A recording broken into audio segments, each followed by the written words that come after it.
This was the least expected, that we'll have a puja here or we'll have any program of this kind. But I think something was left out of the whole program of such a fast one, as you know. I had to do going from London to Frankfurt to America to Bogota to be back, then Andorra and all these places. Still, I thought now it's finished. And when I came here in London, I learned that there was one puja was not done. It is left Vishuddhi.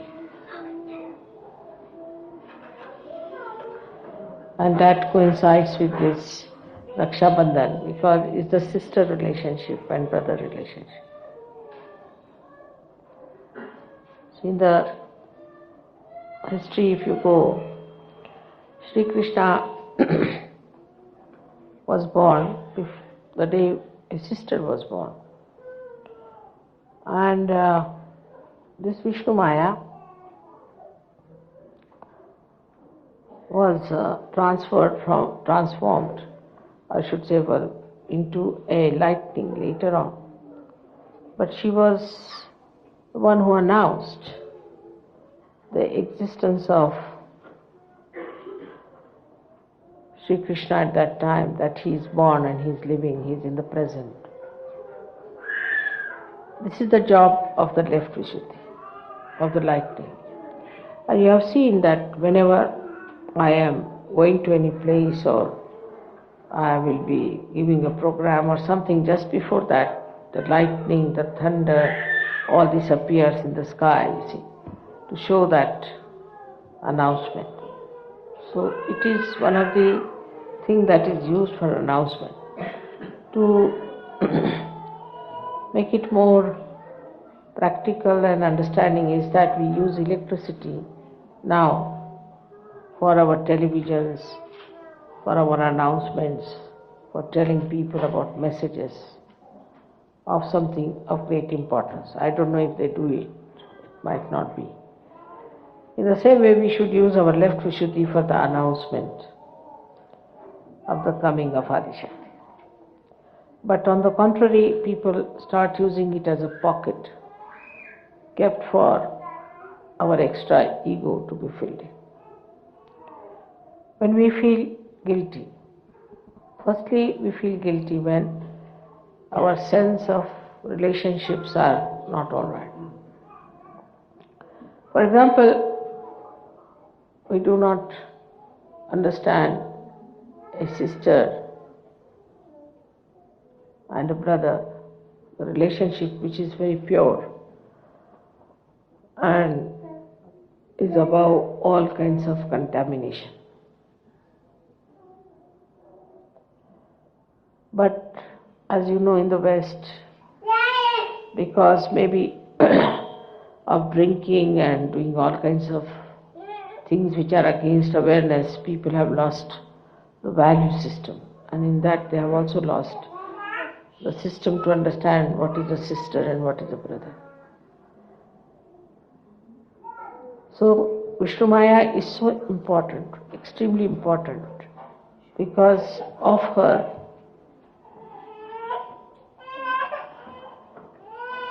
announcement of an incarnation takes place. It's, you can say, in the cosmos, that is the television that announces. It works it out. But in our own being, Vishnu Maya, it resides in the left Vishuddhi.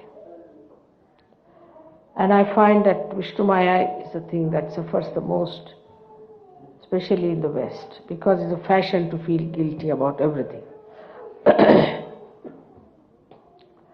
Normally, say when Vishnu Maya herself announced that Sri Krishna is born and he is existing on this earth, if you see from a practical point of view, you might think it's a wrong thing she has done. Because to tell Kamsa that he exists and he resides, it's still existing, is giving him a danger. And one would have felt guilty later on, oh, why did I do it? If I had not told, he would not have known.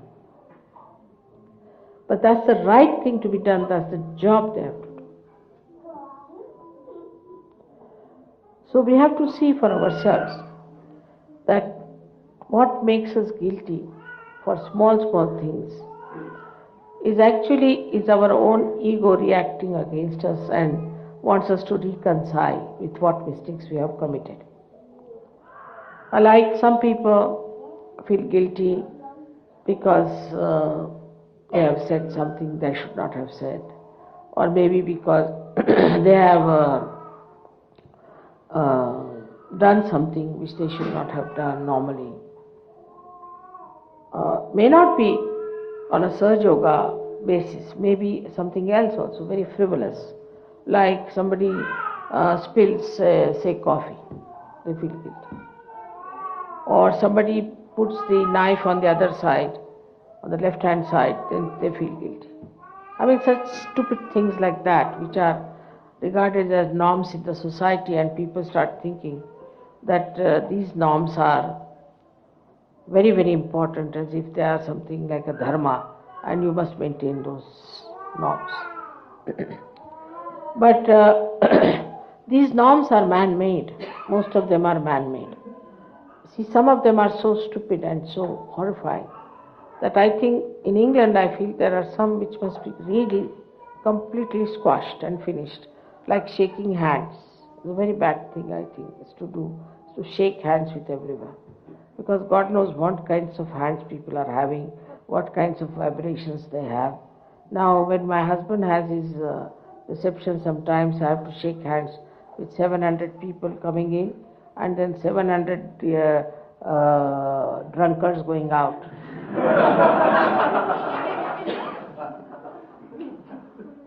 So, this shaking of hands, I think, is a very, very bad habit. It's all right for Sahaja Yogis to shake hands, but for others, to shake anybody's hand is better to do namaste, though it might be some a very simple Indian method.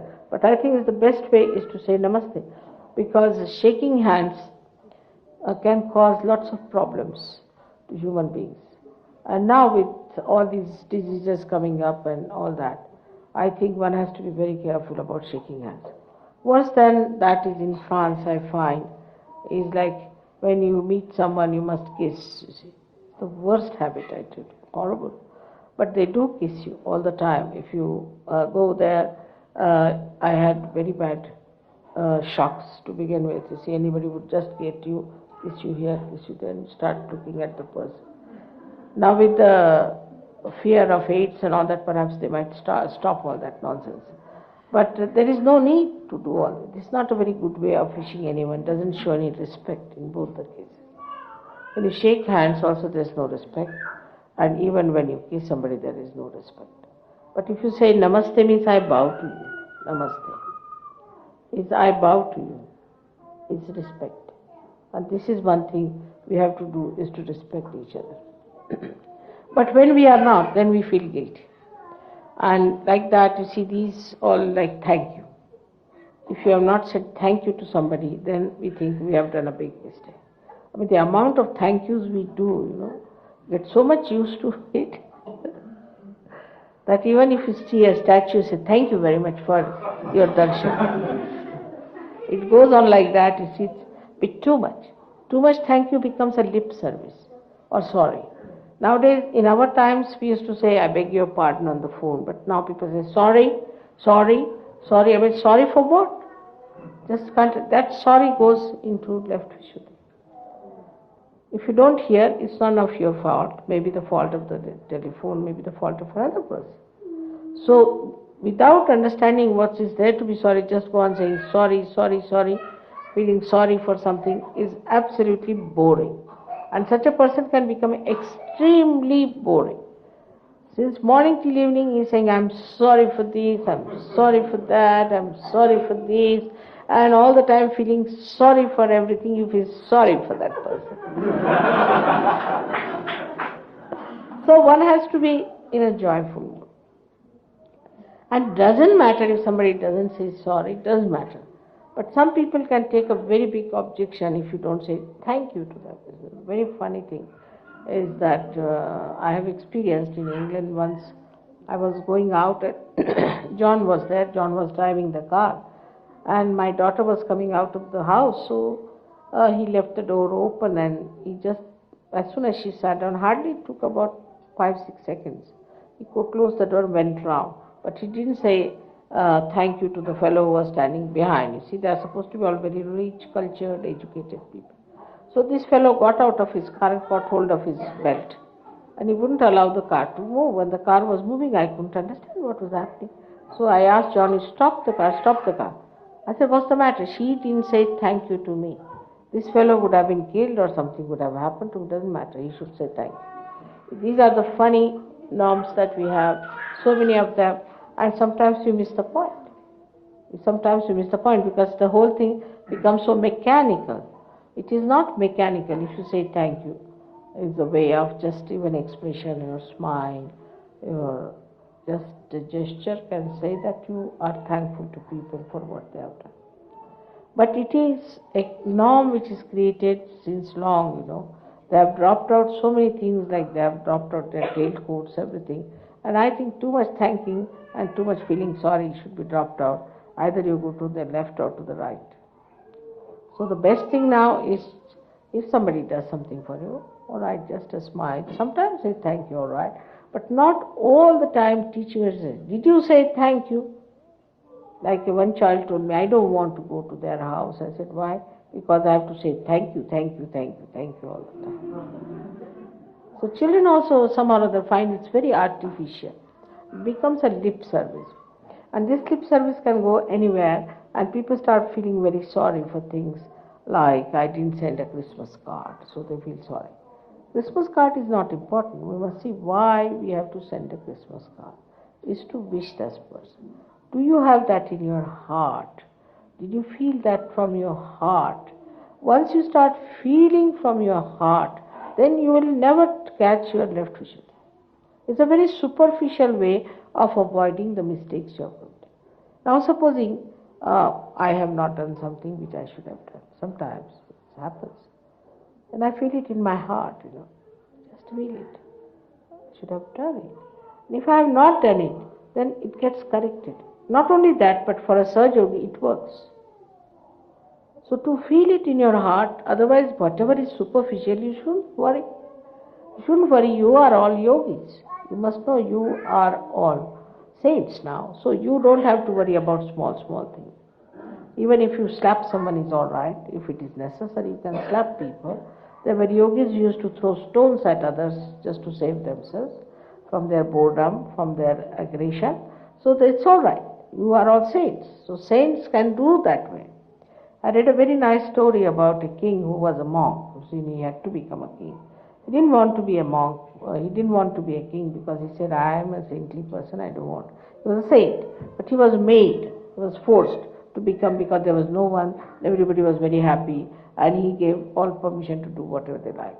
But the grandees of that place, all the people who were holding the courts and all that became very powerful because he was a very mild person and very kindly person, and they exploited all the villagers and they exploited all the poor people and all the farmers, and everybody took away all their things and they looted them, tortured them and troubled their women and did all kinds of monstrous things to his subject. But then he was told about it.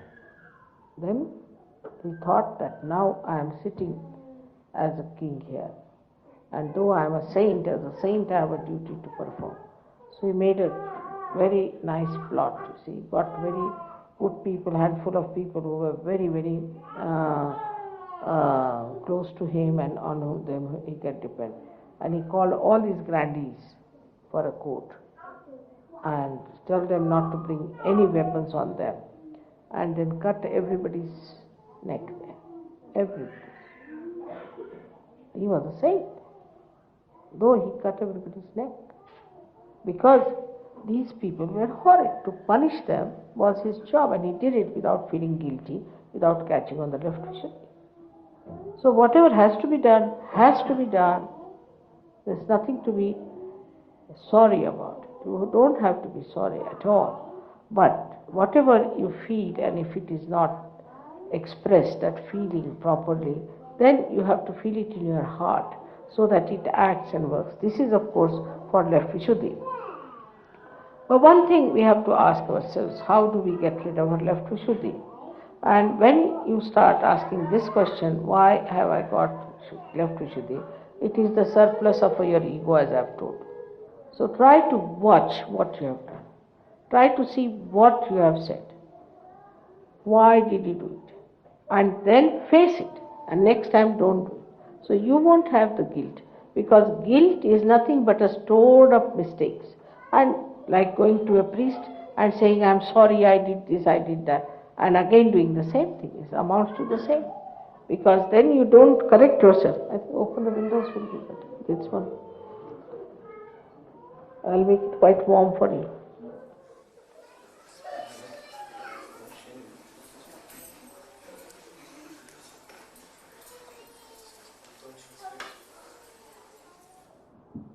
Thank you. I am also English, I must say thank you.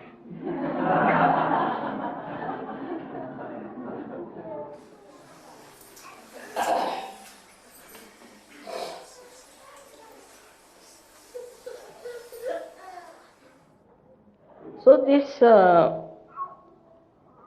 amounts to one thing, to understand what mistakes you have committed, what your ego wants to feel bad about it, and then do not store it up, face it up and never do it again. Just be determined, I will not do it again, that's all. You have to just say, I will not do it again, whatever it is. Face up to it and say that I will not do it again. That's the best way you can manage your left Vishuddhi. Another thing is the announcement. If you use your left Vishuddhi for announcement, there cannot be any guilt. Without feeling any guilt, without feeling nervous, without feeling funny about it, you have to go on telling about it. It works. It works very well. We need not be now anymore afraid. Now I've been in this country 14 years, working in the West for 14 years. You can talk about it very freely.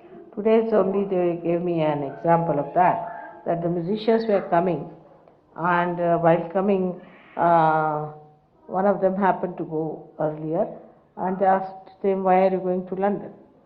He said, we are going to sing devotional songs to Sri Mataji. Who is Sri Mataji? He showed my photograph, finished. He never asked them for anything, didn't ask for their passport, didn't check them or anything. Another thing was when they came and the customs people were there, and they asked, where are you singing, where are you fixed? They said, we are not fixed anywhere. We are just going to sing our musical songs, our musical devotion for Mother, and we are going to sing songs to her, to Mataji Nirmala Devi. The fellow, who was an Englishman, in Hindi he said, "Theek hai, theek hai." So these things, announcement helps a lot. For example, wearing a badge or wearing a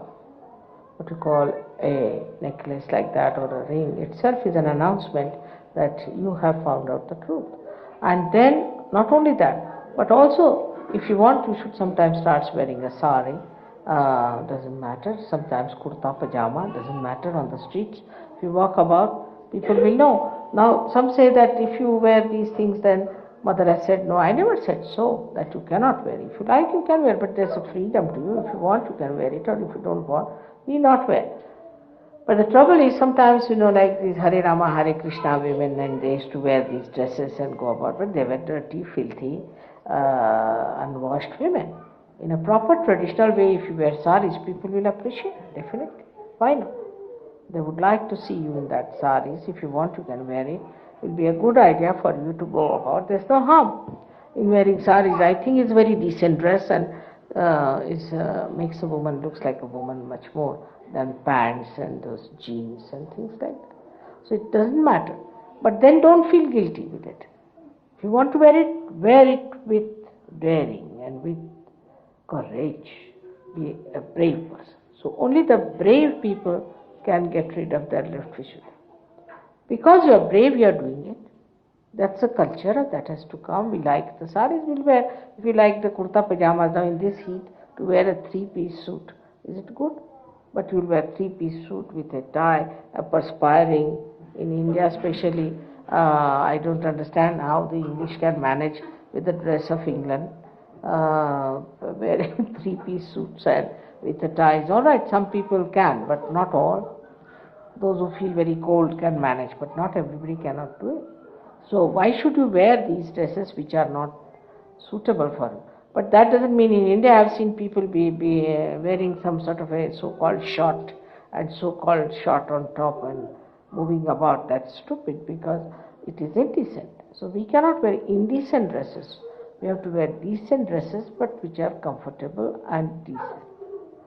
There is nothing like we are English, we are Indian, we are this. We are all universal beings. And once you accept this, suddenly you jump into the state of collective consciousness, into the state of Virat. Once Virat opens out, left Vishuddhi is finished. If you are a part and parcel of the Virat, how can you make mistakes? How can you be guilty? Because it is the Virat who takes over. He is the one.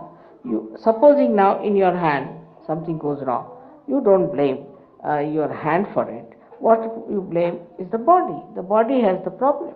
And the body has to look after. The body takes over. It comes, repairs, looks after, circulates, whatever it is, pains or whatever it is, the suggestion comes from the whole body. It's not that the only finger starts feeling guilty. It's the whole body.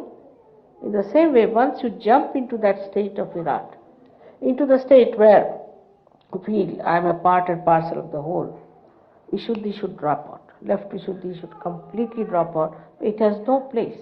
It has no place. How can you alone feel guilty when you are part and parcel of the whole? What's the logic? You cannot feel guilty. If you are part and parcel of the whole, then the whole takes over. And this is where you can cut down your left Vishuddhi very well. So now we have to come to a point where we have to see what is our destiny. Sahaja Yogis have their destinies. Have you fulfilled your destiny? You have not come to Sahaja Yoga out of some sort of a fashion. You have not come to Sahaja Yoga out of some sort of a fan of Sri Mataji Nirmala Devi. No. You have come here to be saints. All right. And then, what is your destiny? Destiny is to become part and parcel of the whole. Have you become part and parcel of the whole? The collectivity part of it. You still are involved, supposing, into your own problems. I should have said this to my wife, to my children, to my house. Then you are not part and parcel of the whole. But if you just think of other people who are Sahaja Yogis, how nice they are all my brothers and sisters, we belong to one family, we have to be together, it's all one. Then what happens? The whole petty idea of feeling guilty and all that disappears into thin air. It's like one drop of something getting into the ocean. God knows where it has gone. It has become such a small speck of a stuff that you don't even see, don't even feel it what it is. So what one has to understand that we have to fulfill our destiny. And what is our destiny is? Our destiny is to become part and parcel of the whole. And that's how Vishnu Maya asserts herself, shines and announces. When you have become part and parcel of the whole, what is there to feel shy to tell about it? We are saints. Of course we are. Are you saints? Yes, we are.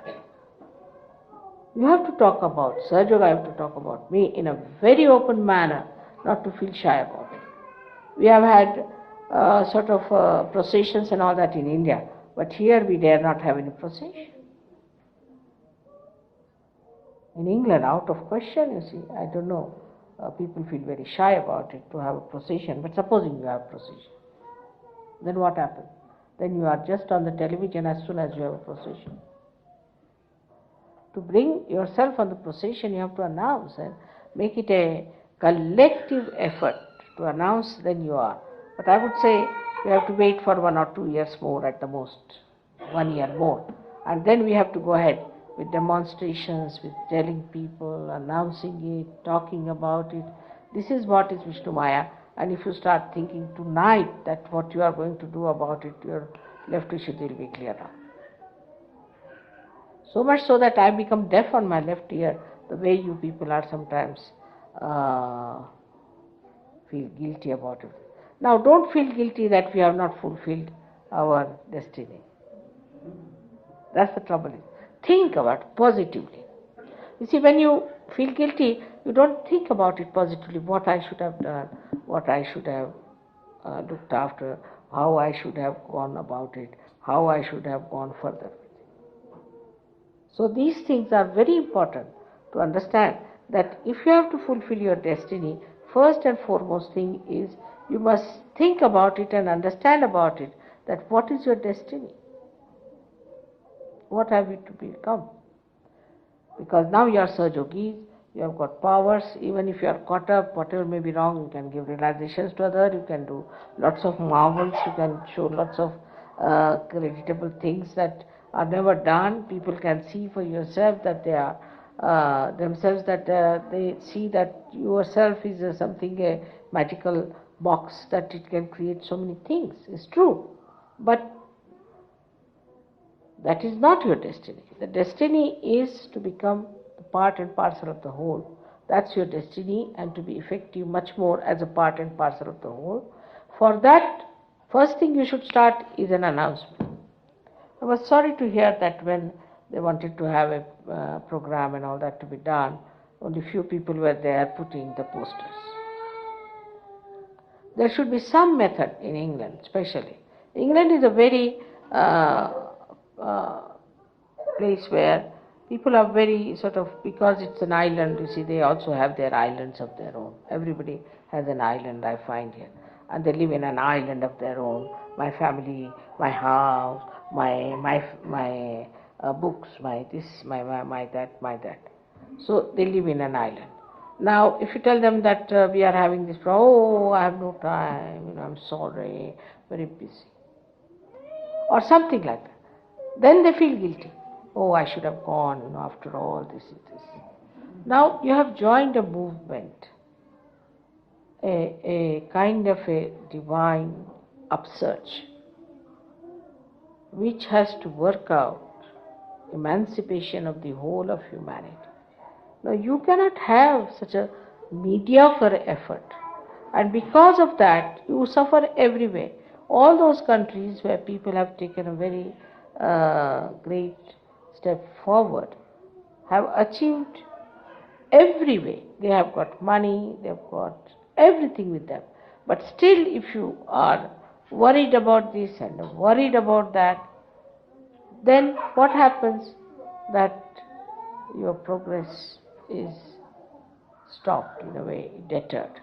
So I would request you not to worry about anything. Just think, I have to become part and parcel of the whole. That's why last time I requested all the women to give up this idea of possessing the husband, possessing the children, possessing this, possessing that. They don't have to possess anyone. What they have to do is to see that they do not get possessed with such funny ideas, and do not try to destroy the collectivity. So the collectivity has to be brought in such a way that people do feel the oneness within themselves and feel that they are all together, living together as part and parcel of the whole. For example, now this finger does some mistake. This finger gets hurt or something. This finger doesn't go and say, I'm sorry, does it? Or say by mistake, you see, this hand hits this one. It won't say, I'm sorry I hit you. Because who is the other to say the sorry? Who is the other for whom to feel guilty? We are all one. So what is there to say sorry? There is no foreigner within us. We are all together. And this is how one has to realize that there is nothing to feel sorry or anything. I never send any cards to anyone, to be very frank.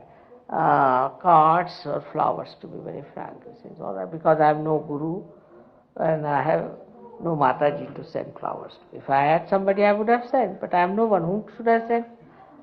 Now, they are all mine, so why should I send it to them? They are part and parcel of my being. So why should I send this to them? But I can nourish them. I give them presents because they are part and parcel of my being. So I just give them presents because, you see, like the heart will nourish some parts of the body, the head will nourish some parts of the body, or will do some function of nourishment. In the same way, one can do it, is to give presents to each other. Think about it. Small, small things I have told you to think about how to do it. It's sometimes so, like once I was singing one song in Marathi, and it was left there and then. For some time, I didn't know how they picked it up from somewhere. And one day I was just sitting like this and they started the song. And tears started rolling my eyes. I said, look at them. How thoughtful of them to know about that I like this song and this. But when you are not part and parcel of the whole, you can make a tremendous mistakes in also pleasing other people. The example of that is like this. I've been to Sastrar Puja. In the Sastrar Puja, there was a lady in charge of me. She was little, I must say, I don't know what is to say. But for 2.5 days, she gave me nothing to eat but mozzarella cheese. Morning mozzarella cheese, daytime mozzarella, evening mozzarella. I said, must be they are running short of money. That's why there's no food in there. So I never said anything. I was just eating nicely, but I'm not bothered. Then somebody came and told me, oh, what a choice we have here, eh? You have a choice? Yes, lots of things for eating. I said, oh God, I've been eating only mozzarella. So they said that, no, they told me that you like mozzarella. All right, I like mozzarella, doesn't mean that I don't eat anything else.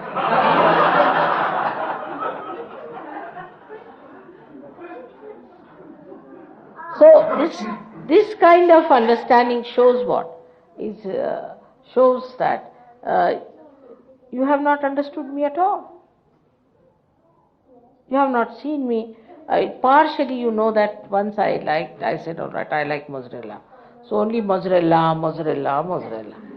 But what I would say that, you see, that to understand me, you must know that to study me, to understand me, what mother is, what she likes, what she does. If you really want, I mean, I like practically everything. I eat everything. I have no choice of food or anything, no choice of anything. I like English music, Western music. I like even some pop music. I like every sort of thing. I mean, whichever is good, which has good vibrations, I like everything. I don't make fuss about things, but to say that mother likes this, see, and they just stick on to that point shows that they are not collective.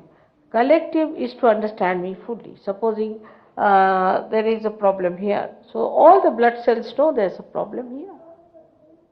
They all know about it. They know about the whole body. They just don't know about that particular cell. In the same way, if you know just particularly about me this aspect, that aspect, then I will be starving myself, I think. So to try to understand in all aspects, and for that I think the best way is to know the 1,000 names of the goddess. She is very kind. She is Shanta Mudra. She is absolutely a tranquility, peace. On the other side, she is Raudra. She is the one who can kill people.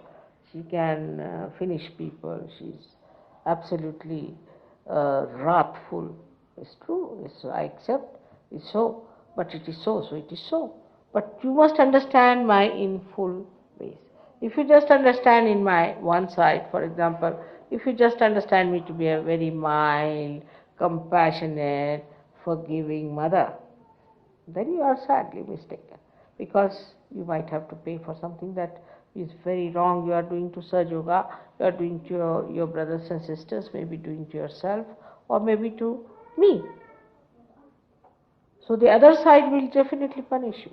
So must know there are many facets to Sahaja Yoga, and all these facets are to be understood properly. Now, many people in the Sahaja Yoga thing also feel guilty. Like now, supposing while sitting before me, they'll start giving bandhan. I'll say, don't give bandhan when I'm sitting there. Then they feel guilty. Try to understand the the essence of everything. You have to go deeper into a subtler understanding, then you will not have this problem of Vishnu Maya.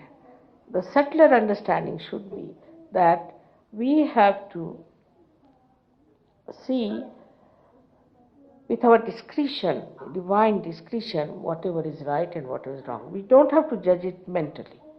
That's why I've seen people, they sit down for meditation for 3 hours. What is the need? 10 minutes is sufficient. But the thing is, when they don't understand the subtleties of Sahaja Yoga, they behave in such a funny, gross, maddening manner that even there have been people who have been reporting and saying that Sahaja Yoga is the thing that makes people mad. They start behaving in a funny manner, they do funny actions and all that. So all the subtleties of Sahaja Yoga is to be understood. This is how you will become the part and parcel of the whole. The subtleties of Sahaja Yoga. There are many who do not know even what are the chakras on the feet are. They do not know what is the way one has to behave in Sahaja Yoga so that we express our maximum love. There are ways of handling things.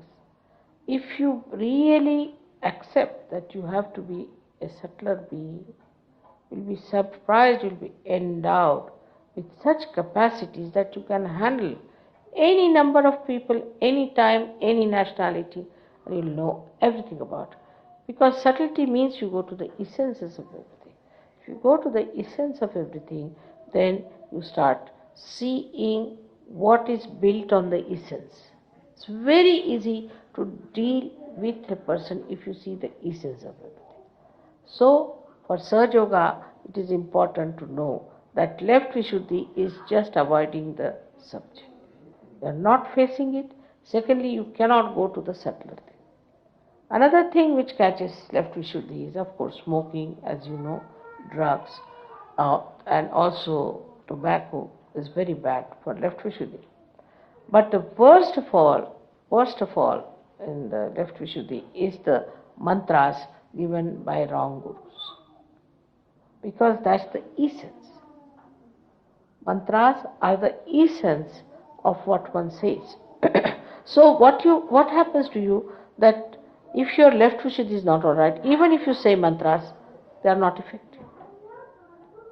Whatever mantras you say with your left Vishuddhi are still half-baked, are not fully vibrated because of left Vishuddhi problem. But if you say mantras without the left Vishuddhi problem, then the mantras become absolutely complete or most effective, or as you say, that Purnatva is completion. It has the full effect. Now don't do that. Hello? Please keep it. All that. Why are you playing? Nanaka? You are supposed to be Nanaka, not to do all these things. You are Sahaja Yogis. Alright? You have to behave yourself. Now this is the third time I am telling you. Alright? You are a Sahaja Yogi. All of you are Sahaja Yogis, and you are all, you too, you are all Sahaja Yogis, and you have to behave like Sahaja Yogis. You can't behave like other stupid children, can you? So, this is one thing is to see that you make everyone understand that we are all collectively bound. And then you won't feel hurting anyone or troubling anyone or saying anything bad. But if you are not collectively conscious, then you will do it. You will do it. You will hurt others, you will torture others, you will take advantage of them, you might exploit them, you might do anything. But if you know you are part and parcel of the whole, if you know in the sense, if you know on your central nervous system, when it becomes part and parcel of your being, that it is a sort of a awareness within you, which makes you feel that you are part and parcel of the whole, you cannot commit mistakes, and then you don't feel guilty. So,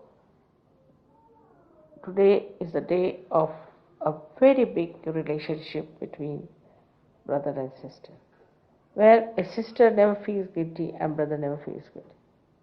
Sister and brother should never feel guilty among themselves, and they should always openly tell whatever they think wrong or whatever they think is right. There is no harm. A sister can always go and correct the brother, and the brother can always come and correct the sister. This is the relationship in which nobody should feel hurt and bad, because this is the purest relationship that you could think of. As mother, if she tells something, the difference of age is so much that you may not understand. Maybe if the father says something, the children may not understand, with difference of age is too much. And also the norms that we have created of saying that there's a generation gap and all this nonsense, that is also in the head. But supposing a brother and sister, if they between themselves understand Sahaja Yoga, they have every right to say whatever is wrong between them and work it out, not to put it as a guilt. But now with Rakhi sister is even better.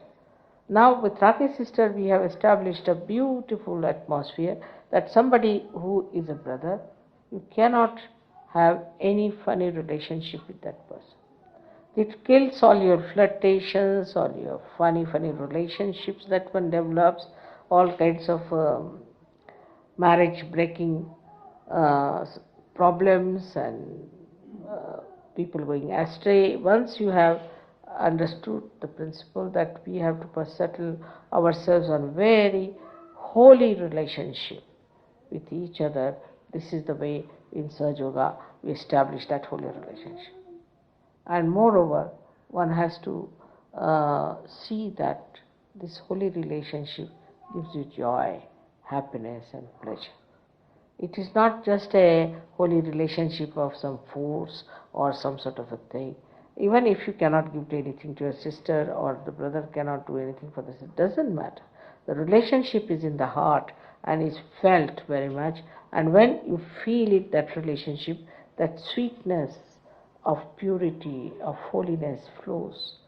I know of some people who have sacrificed such a lot for the brothers and so much for the sisters also. So one has to understand this relationship is to be kept very clean, beautiful and absolutely open. There should be no formality in it, that a brother should go and say, I'm sorry, and the sister should say, I'm sorry. You have to be open and tell. They should never feel bad about your brother and sister. But it can be the other way around. I have seen people like the Bhutish woman who turned out to be very Bhutish, and then somebody said, but she is my Rakhi sister. So what? As soon as she becomes Bhutish, there's no Rakhi. Impurity. Any impurity walking, no Rakhi anymore. Finished. That's broken, long time back. You have to have pure relationships of pure personalities. You cannot have impure personalities, and then I must have a weakness for the... It has created lots of problems for me in America, this Rakhi sister business. You see, she's the Rakhi sister of that, and this Rakhi sister just started creating a kind of a problem of, we can say, intrigue. And she started telephone to her Rakhi brothers, and all Rakhi brothers joined in that intrigue. It should not in any way cover your discretion. That's why the discretion stands in between, to understand when Rakhi sister is telling you something, is it going against Sahaja Yoga or for Sahaja Yoga? That discretion is in between.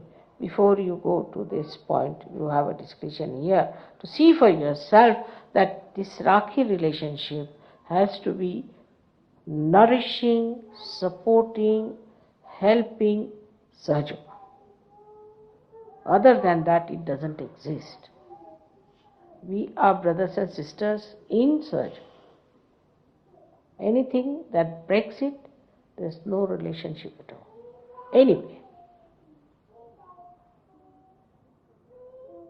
if you understand this simple thing, I think we have done a good job today. May God bless.